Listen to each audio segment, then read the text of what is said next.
নেই, যার একটা হাতা নেই, একটা হাফ প্যান্টের থেকে সাইজে ছোট একটা প্যান্ট, এই কাপড়ে ওনারা লালবাজারে কাটাচ্ছেন। কিসের জন্য জেলে? তিনি আজকে জেলে, তার কারণ হচ্ছে আবাস যোজনার যখন দুর্নীতি হচ্ছে তখন তিনি যে ঘরের চাল নেই, যে ঘরে একটা ত্রিপল জোটে না, তার বাড়িতে ছুটে গেছেন, তাই আজকে তিনি জেলে, অন্য কোনো কারণে নয়। কিসের জন্য জেলে?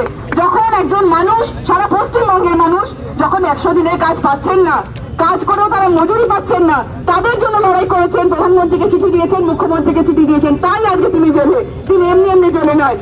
আমি বলবো পশ্চিমবঙ্গের প্রত্যেকটা বিধায়ককে, বাকি 293 জন বিধায়ক, আপনারা শিখুন বিধায়ক হতে গেলে কেমন বিধায়ক হতে হয়, আমরা পশ্চিমবঙ্গের রাজনীতিতে কেউ বলতে পারেন কবে আমরা নওশাদ সিদ্দিকীর মতো একজন বিধায়ককে জেলের মধ্যে আটকে রাখতে দেখেছি? কেউ দেখেনি।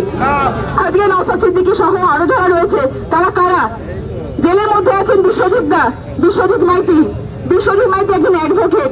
তিনি মধ্যমগ্রামে যখন বিভিন্ন মানুষ আক্রমণের শিকার হয়, যখন ভোট পরবর্তী হিংসার সময় মানুষের ঘর বাড়ি জ্বালিয়ে দেওয়া হয়েছে, তিনি প্রত্যেকে তার পাশে দাঁড়িয়েছেন, লড়াই করেছেন মানুষের জন্য, মানুষের অধিকারের জন্য।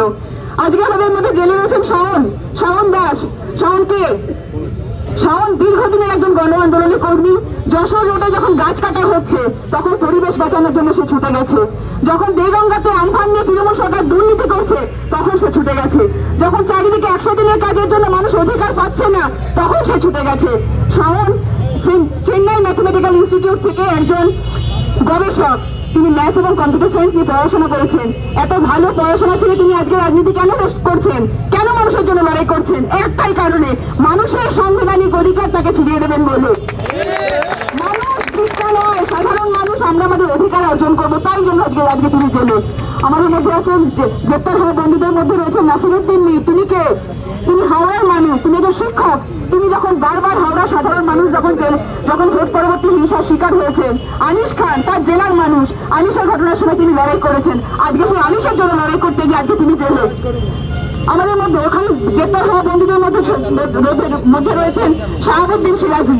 যখন শওকত মোল্লার গুন্ডারা ক্যানিং এর মতো জায়গা ঘুরিয়ে দিচ্ছে তখন একমাত্র দাঁড়িয়েছেন শাহাবুদ্দিন সিরাজি, আজকে তিনি জেলে রয়েছেন। আজকে এই ধরনের মানুষকে আমরা বের করবো তো? যেভাবে 21 তারিখ সকালে হাতিশালার মোড়ে এবং তারপরে ধর্মতলায় পুলিশি আক্রমণ হয়েছে সেটা সবার সামনে পরিষ্কার।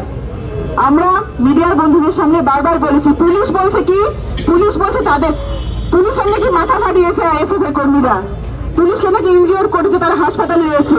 তাহলে প্রশ্ন আসে, তাহলে তারা কেন সিসিটিভি ফুটেজ ওপেন করছে না? যাদের বিরুদ্ধে খুনের মামলা দেওয়া হয়েছে আইএসএফ এর কর্মীদের বিরুদ্ধে, সেই আইএসএফ এর কর্মীদের আইনজীবী কোর্টে দাবি করেছেন সিসিটিভি ফুটেজের সত্যি সামনে আসুক। সমস্ত দুর্নীতি, সমস্ত চুরি হয় সবসময় অন্ধকারে। আইএসএফ এর পক্ষ থেকে দাবি করা হয়েছে, আইনজীবী দাবি করেছে যে সমস্ত সত্যি সামনে আসুক, সিসিটিভির ফুটেজ সমস্ত মিডিয়ায় দেখানো হবে, আপনাদের চ্যানেলগুলো দেখানো হবে। পশ্চিমবঙ্গের সাধারণ মানুষ, সারা দেশের মানুষ দেখবে যে আসলে সত্যি কি, আসলে দেখবে যে নওশাদ সিদ্দিকী কোন পুলিশটাকে মেরেছে, সবার সামনে আসুক, তারপরে বিচার হবে। সত্যিকে গোপন করে কোনো বিচার আমরা মানব কি? আর কি দাবি করেছে? দাবি করছে দাঙ্গা। কিসের দাঙ্গা ভাই?